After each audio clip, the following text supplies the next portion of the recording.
The moment has finally arrived for me to do a deep clean of the Stundenglass. I have disassembled all of the parts, including the ones that were sticking. I have all the supplies that I will need to clean this Stundenglass the way that I clean it. And that's one thing I want to point out to people is I'm sure there's people out there that feel very passionately that there's only one way to clean a Stundenglass bong, and they probably feel that way about every bong. I'm here to tell you that I don't think that's the case. I think that there's multiple ways that you can clean a bong, including a Stundenglass one. So I'm going to tell you how I do it. If you have a better way to do it, a different way to do it, you could feel very passionately or mediumly passionate about it. Feel free to put what you think is the right way in the comments so that others can benefit from your knowledge. So my approach to this is essentially to just go piece by piece, inch by inch, as Jaime Escalante would say. And I'm going to start off with these globes. These globes are made of glass. If you check out the Stundenglass website, they will tell you that these are indeed dishwasher safe. But a word of caution to people, while these globes may be dishwasher safe, what you're putting in your dishwasher to wash it,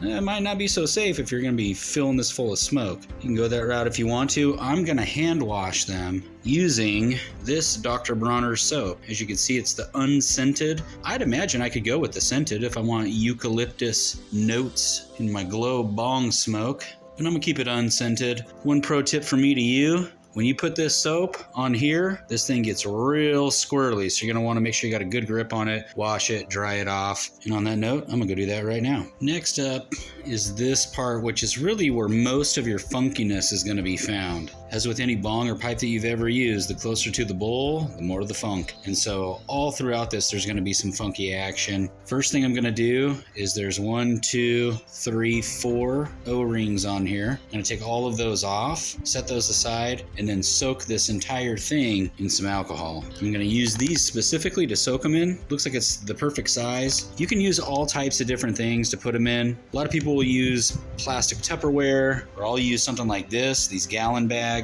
I'm trying to keep it environmentally friendly, use ones that I can use over and over. As you can see, these ones are high quality food safe. I don't know if that makes it lung safe or not, but that's what I'm going to use. And I use a toothpick to get under there and loosen them up. They're pretty covered with resin and whatnot. You just got to kind of fiddle with them to get them off of there. And dislodge it and roll it off of there like that. And got them all off of there by whatever means necessary. And you can see on there, there's some buildup of some funkies on there.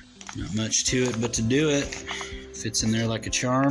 Could add salt to this mix. Maybe on the next time I will. I'm gonna see how well it works with just alcohol though. And I like putting it into a bag, as you can seal it, and it just sits in there like so. You wanna leave a little bit of air so you can swish it around, right? Got the 4-finger lid. Swish it around from time to time. Exactly how long I'm gonna let it sit for, I'm not quite sure. Just wanna keep checking it. Once it looks clean as a whistle, I'll proceed from there. It just takes however long it takes. Be patient.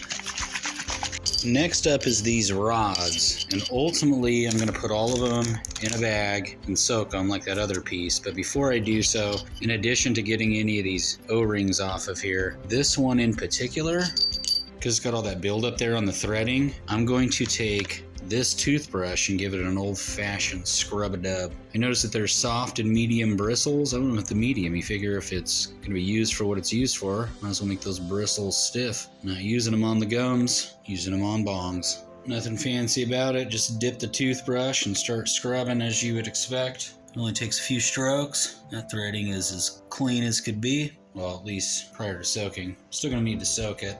These rings are pretty delicate. What I do is kind of start on one side, squeeze them to where they pop up a little bit like that. Then you can pull them right off. Otherwise they'll tear. And the Stundenglass came with a bunch of these, and you can find these at hardware stores and whatnot. But if you can avoid breaking it in the first place, that's always the best move.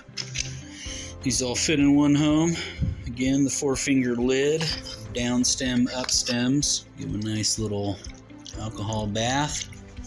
Give them a swisheroo and let them sit for a little bit. And much like this other piece that's been sitting over here, and you can see how disgusting that is turning out. Better to have all that in the alcohol, not in your lungs. But eventually, once these are done soaking, I'm gonna run them underneath some water. As for the rest of these, I'm just basically gonna toothbrush them one at a time. Get my toothbrush on this one. This one doesn't have a whole lot going on. Hit it up in there with the toothbrush. This piece, probably just a little spritzel in the middle there. A lot of these other pieces are farther away from where the bowl is. This one is particularly funky, so I'm gonna have to hit that one up. And of course the base, give this a nice Nice little scrubbing and rubbing. Time to get to it. One part that I did not show on my disassemble video, that I was waiting for this part of my cleaning video, is these things slide out. There's a top and a bottom. Each one has kind of a rubber gasket that's on it. This other ones slide out of here.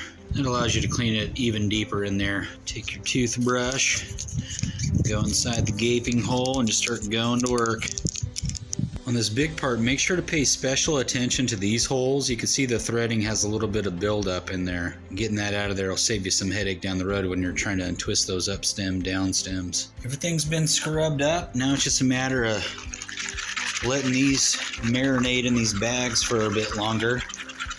And then the truly fun part, remembering how to put it all back together. Check in on this one. Looks like it's been sitting at the bottom of a pond for a while. In addition to letting this soak in here, I'm going to attack it with the toothbrush as well. Try to get in those crevices, work the gum line a little bit, fight off that gingivitis. For reassembly purposes, I've moved the operation indoors because it's getting cold as all hell outside on my back patio. While I was doing so, came across these spare parts that were in the box, and in true Lodi fashion, I discovered that, I don't know if you can see it there, got a nice little hook tool. Here I've been using a toothpick like a caveman. Our friends at Stundenglass already had me covered, so learn a lesson from me. Either smoke more hash or less hash or whatever the appropriate amount of hash is. I feel like I didn't have enough, or I don't want to say too much, maybe the wrong kind. In summary, look over your stuff before you get started. All water under the bridge now though, because I'm going to start cleaning these out, running them underwater. Same with this, and as I said earlier, I'm going to attack it with a toothbrush for a little bit, and I'm going to start reassembling and get to the really fun part, which is the reward, using a freshly cleaned Stundenglass. Look at how much better that is. There's a little bit of stuff you just can't quite get off of there, but much better than it was before. And this, in my opinion, I could be wrong, this is kind of the crux of the technology behind a Stundenglass. This is what makes it all possible. You have one end that corresponds to a hole right here, and then this end corresponds to the hole right there, and then you got some garbage here in the middle. And through the forces of science and awesomeness, you can just keep this sucker twirling and it just keeps the smoke rolling. Just like that, so fresh and so clean, as Outcast would say. Chumbling and rumbling like the day it came home from the head shop. Also broke out the fine china. Big cheers to you folks out there, wherever you may be.